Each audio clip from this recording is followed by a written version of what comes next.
Najoresna Putri. Next slide. What is opinion leadership? Opinion leadership is the ability of a person to influence other people, opinions, or purchasing decision about a product, service, or idea. Jadi, sederhananya, opinion leader adalah seseorang yang mendapat dipercaya oleh orang lain. Nah, biasanya mereka memiliki pengalaman, pengetahuan, dan kredibilitas yang tinggi. Because people trust them, their recommendation can significantly influence customer behavior. Next slide, characteristic of opinion leader. Three are several characteristic of opinion leader.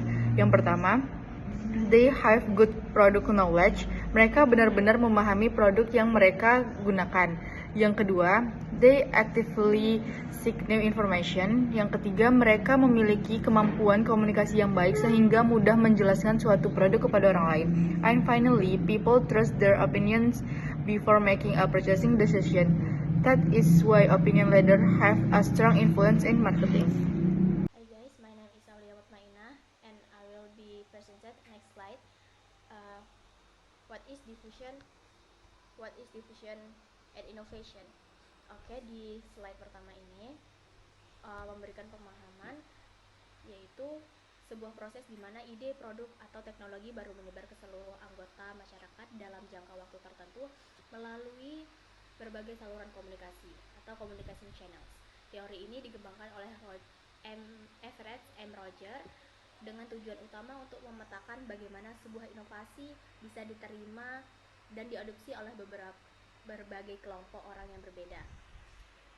Selain itu, slide ini juga membahas bahwa proses penyebaran ini tidak terjadi secara instan, melainkan dipengaruhi oleh beberapa faktor penting seperti atribut, social influence, dan konteks. Kita juga bisa melihat adanya konsep reinvention dan adoption di mana pengguna melakukan penyesuaian terhadap inovasi tersebut, serta purposive dissemination yang merupakan upaya penyebaran yang dilakukan secara merata. Next slide.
Diffusion of innovation, key elements, and adoption process.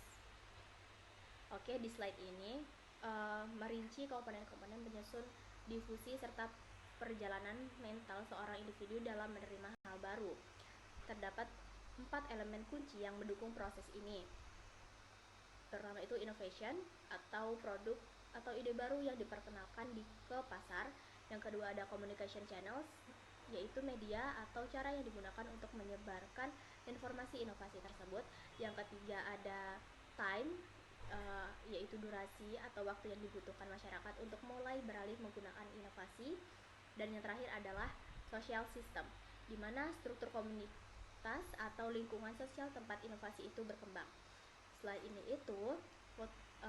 ini juga menjelaskan innovation adoption proses yang terdiri dari 5 tahap, mulai dari awareness atau tahap tahu atau belajar, interest adalah muncul rasa tertarik, evaluation menilai kegunaan bagi diri sendiri, trial mencoba produk untuk pertama kali, hingga akhirnya mencapai tahap adoption, yaitu keputusan final untuk menggunakan inovasi tersebut secara rutin dan reguler. Baik, next slide will be presented with my friends. Halo, perkenalkan nama saya Rosita dari kelas 2 ABB. Nah, di sini kita akan membahas tentang kategori adopsi inovasi yang menjelaskan bagaimana sebuah ide atau produk baru diterima oleh berbagai kelompok masyarakat dari waktu ke waktu. Berikut penjelasan rinciannya. Kategori adopsi berdasarkan presentasi. Dalam teori visual of innovator, populasi dibagi menjadi 5 kategori berdasarkan kecepatan mereka mengadopsi hal baru. 1. Inovator. Kelompok petualang yang pertama kali mencoba inovasi. Mereka berani mengambil risiko, biasanya memiliki akses ke sumber daya informasi yang luas. Yang kedua, early adopter. Opini leader atau pemimpin opini. Mereka mengadopsi inovasi dan hati-hati tetapi cepat, serta sering menjadi rujukan bagi kelompok lain. Yang ketiga, early majority. Kelompok yang cukup praktis, mereka akan mengadopsi inovasi setelah melihat bukti berhasilnya dari kelompok sebelumnya, namun tetap lebih cepat dibanding rata-rata orang lain. Yang keempat, late majority. Kelompok yang skeptis, mereka baru akan mencoba produk atau jasa tersebut jika sebagian orang sudah menggunakan atau karena adanya teknologi ekonomi atau sosial. Yang kelima, beggars. Kelompok tradisional yang paling terakhir mengadopsi. Mereka cenderung tertarik pada masa lalu dan sangat curiga terhadap perubahan. Contoh kasus yaitu TikTok Shop. Gambaran tersebut mengilustrasikan proses divisu inovasi pada TikTok Shop sebagai platform sosial commerce, yaitu tahapan awal. Influencer sebagai early adopter mulai mempromosikan produk melalui fitur live streaming yang membangun kepercayaan. Adanya ulasan jujur membantu meyakinkan pengikut mereka. Minat publik mengikuti mulai tertarik untuk mencoba, mulai masuk ke fase early majority. Adopsi massal. Konsumen secara luas mulai menggunakan platform secara rutin. Hasil akhir, TikTok Shop menjadi satu platform e-commerce paling populer di pasar. Hello everyone, let me introduce myself. My name is Diva Jita Fahira, and today I would like to explain the slide number 9. There's benefits and challenge of opinion leadership and diffusion of innovation.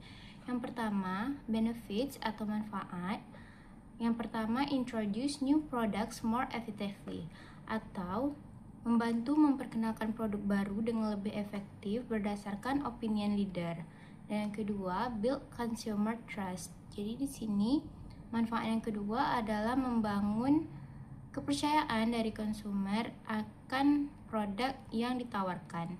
Yang ketiga adalah increase brand awareness atau meningkatkan brand awareness, sehingga ketika opinion leader membagikan pengalaman mereka, semakin banyak orang yang percaya akan merek tersebut. Yang keempat ada accelerate product adoption atau meningkatkan adopsi produk, yaitu konsumen cenderung lebih cepat mencoba inovasi baru setelah melihat orang lain yang mereka percaya menggunakan brand tersebut. Yang kelima, improve customers loyalty and sales performance, yaitu meningkatkan loyalitas pelanggan dan penjualan. Kepercayaan yang terbentuk akan mendorong konsumen untuk membeli produk tersebut secara berulang dan merekomendasikannya ke pembeli yang lain.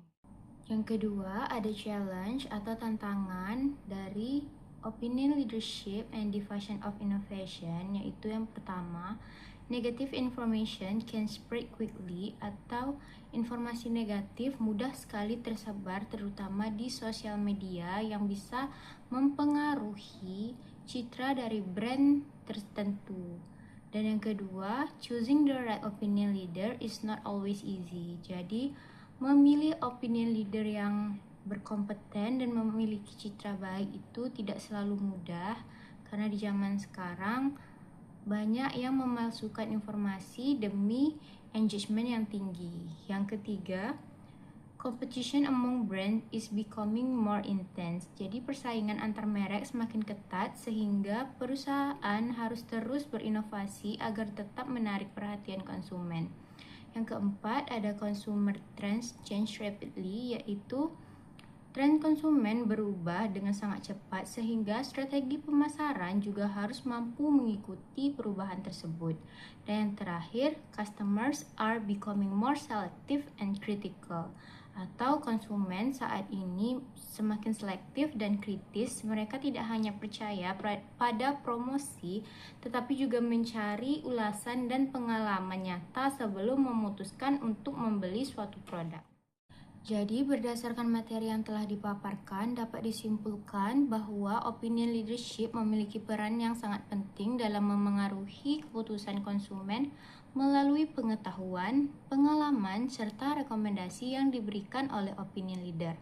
Sementara itu, Division of Innovation menjelaskan bagaimana suatu inovasi baik berupa produk, layanan, maupun ide baru dapat diterima dan diadopsi oleh masyarakat secara bertahap melalui proses tertentu. Kedua konsep ini saling berkaitan karena opinion leader mampu mempercepat penyebaran inovasi dengan membangun kepercayaan dan meningkatkan kesadaran konsumen. Dan oleh karena itu, pemahaman mengenai opinion leadership and division of innovation sangat penting bagi perusahaan dalam menyusun strategi pemasaran yang efektif.